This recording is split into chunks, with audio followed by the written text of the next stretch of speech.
together we'll keep the people safe. I want to thank the governor for the job he's done. We've had great coordination, great relationship. I know we come from different sides of the planet, but we actually have a very good relationship.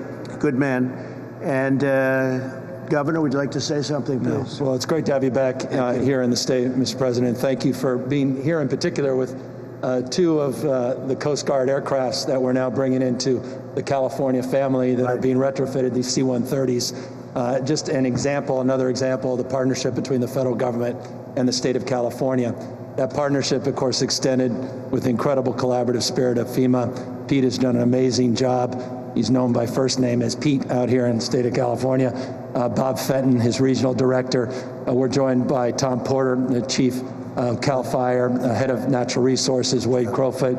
Pleased to have the Fresno County mayor here, Mayor Mims, and of course, supervisor from up north in Siskiyou, was kind enough to come all the way down. We've got fires from Siskiyou County, right up there at the border of Oregon, all the way down to the Mexican border.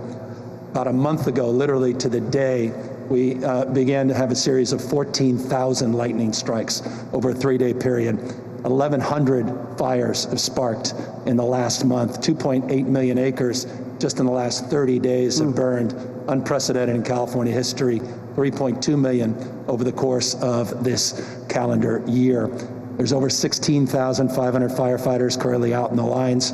And I'm very pleased and I'm very grateful, Mr. President, that you're recognizing some of the other heroes, those National Guardmen and women that did an extraordinary job saving the lives of hundreds and hundreds of people stranded with some of these most intense fires. You mentioned the August complex, 789,000 acres, the largest in California history. We have a series of forest fires, but also brush fires and grass fires that we're tackling. We've made great progress in the last few weeks. Though tragically we've lost 24 lives so far to these battles. 4,200 plus structures have been lost and 44,000 people have evacuated. I want to thank you and acknowledge the work that you've done to be immediate in terms of your response to our FMAG request 14.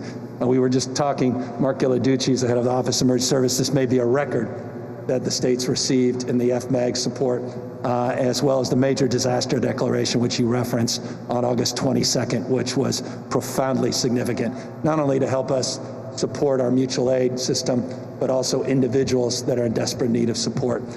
We can agree to disagree, and I appreciate your frame on the politics of this, but let me just acknowledge two things briefly, and I'll turn it back to you. There's no question when you look past this decade and looking past almost 1,000 plus years that we have not done justice on our forest management. I don't think anyone disputes that. I want to acknowledge we have our U.S. Forest Representative here.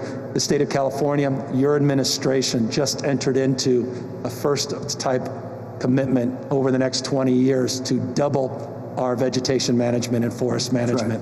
I want to thank you for supporting that effort, funding that effort. We acknowledge our role and responsibility to do more in that space, but one thing is fundamental. 57% of the land in this state is federal forest land, 3% is California. So we really do need that support. We need that emphasis of engagement, and we are fully committed to working with you to advance that cause. And final point, I'd be negligent, and this is not, and we've known each other too long, and as you suggest, the working relationship I value.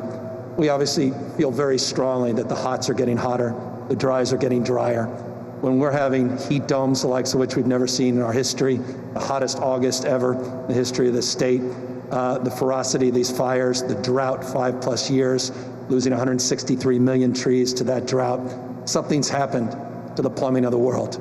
And we come from a perspective, humbly, where we submit the science is in and observed evidence is self-evident, that climate change is real, and that is exacerbating this. And so I think there's an area of at least commonality on vegetation, forest management, but please respect, and I know you do, the difference of opinion out here as it relates to this fundamental issue on the issue of climate change. Absolutely. Appreciate it.